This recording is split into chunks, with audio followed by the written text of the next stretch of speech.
মাননীয় মুখ্যমন্ত্রী বাংলার পরিযায়ী শ্রমিক যে সমস্ত ভিন রাজ্যে যারা কাজের সুবাদে তারা গিয়েছেন তাদের ওপর বাংলা ভাষায় কথা বলার অপরাধে তাদের বাংলাদেশি আখ্যা দেওয়া হচ্ছে, তাদের বিভিন্নভাবে নির্যাতন করা হচ্ছে, তাদের পুলিশি ক্যাম্পে নিয়ে যাওয়া হচ্ছে, ডিটেনশন ক্যাম্পে নিয়ে যাওয়া হচ্ছে, এমনকি বাংলাদেশে তাদেরকে বের করে দেওয়া হচ্ছে। এটা একটা জঘন্যতম নক্কারজনক ঘটনা।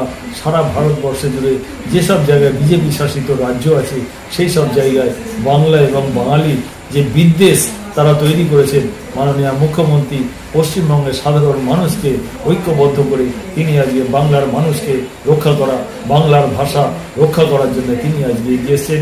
আমরাও শান্তিপুর শহরে সমৃদ্ধি আমাদের একটি সামাজিক সংগঠনের ব্যানারে আমরাও শান্তিপুরের সমস্ত স্তরের মানুষকে ঐক্যবদ্ধ করে আমরাও মাননীয় মুখ্যমন্ত্রীকে সামনে রেখে আমরা তার প্রতিবাদ পদযাত্রা আমরা করেছিলাম। এখানে শিক্ষাবিদ থেকে আরম্ভ করে খেলোয়াড়, বুদ্ধিজীবী, এমনকি মানে আমাদের অ্যাডভোকেট, ব্যবসায়ী সমাজ এবং আমাদের খেটে খাওয়া মানুষ, ট্রলি চালক, ভ্যান চালক, রিক্সা চালক, সাধারণ মানুষ, নিপীড়িত মানুষ, তারা যে বাংলা আর মানুষের যে বঞ্চনা হচ্ছে তারই বিরুদ্ধে তারা আজকে রাস্তায় নেমেছিলেন এবং তার প্রতিবাদে এবং শান্তিপুর শহরে তারা পরিক্রমা করেন। শান্তিপুরের কয়েক হাজার মানুষ আজকে এই পদযাত্রায় অংশগ্রহণ করেছেন।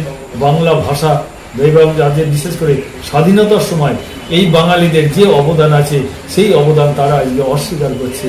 আজকে সেই কারণে শান্তিপুরের সমৃদ্ধি সমস্ত মানুষকে ঐক্যবদ্ধ করে আজকে মাননীয় মুখ্যমন্ত্রীর ব্যানারকে সামনে নিয়ে বাংলা ভাষা যে প্রতিবাদ আজকে যে বিজেপি শাসিত রাজ্যগুলিতে হচ্ছে তারই বিরুদ্ধে আজকে আমরা পথে নেমেছিলাম এবং তার ঐক্যবদ্ধ আজকে চেহারা শান্তিপুরের মানুষ তারা দেখেছেন যে বাঙালিদের হেনস্থা করলে, বাঙালিদের অত্যাচার করলে, বাংলা ভাষার উপর অবমাননা করলে সাধারণ মানুষ গর্জে উঠবেন এবং 2026-এর নির্বাচনে সাধারণ মানুষ তার যোগ্য জবাব দেবেন বলে আমি মনে করি।